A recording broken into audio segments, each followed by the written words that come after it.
there was a rich merchant who had 4 wives. He loved the 4th wife the most, and adorned her with rich robes and treated her to delicacies. He took great care of her and gave her nothing but the best. He also loved the 3rd wife very much. He's very proud of her and always wanted to show off her to his friends. However, the merchant is always in great fear that she might run away with some other men. He too loved his 2nd wife. She is a very considerate person, always patient, and in fact is the merchant's confidant. Whenever the merchant faced some problems, he always turned to his 2nd wife, and she would always help him out and tide him through difficult times. Now the merchant's 1st wife is a very loyal partner and has made great contributions in maintaining his wealth and business, as well as taking care of the household. However, the merchant did not love the 1st wife, and although she loved him deeply, he hardly took notice of her. One day, the merchant fell ill. Before long, he knew that he was going to die soon. He thought of his luxurious life and told himself, "Now I have 4 wives with me, but when I die, I'll be alone. How lonely I'll be."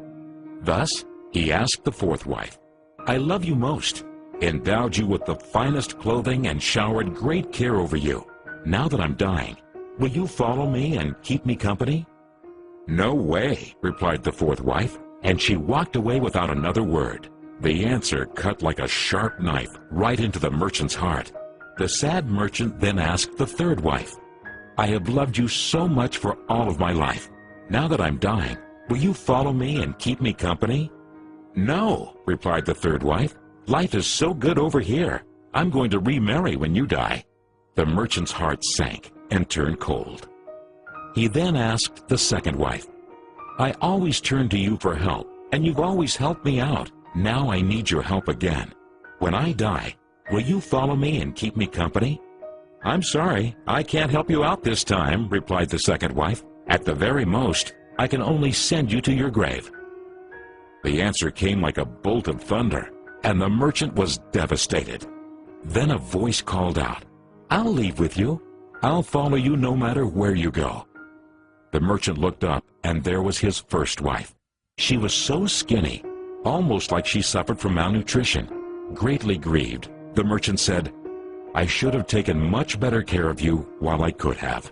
Actually, we all have 4 wives in our lives. The 4th wife is our body. No matter how much time and effort we lavish in making it look good, it'll leave us when we die. Our 3rd wife? Our possessions, status, and wealth. When we die, they all go to others. The 2nd wife is our family and friends. No matter how close they had been there for us when we're alive, the furthest they can stay by us is up to the grave. The 1st wife is in fact our soul, often neglected in our pursuit of material, wealth, and sensual pleasure. Guess what? It is actually the only thing that follows us wherever we go. Perhaps it's a good idea to cultivate and strengthen it now, rather than to wait until we're on our deathbed to lament.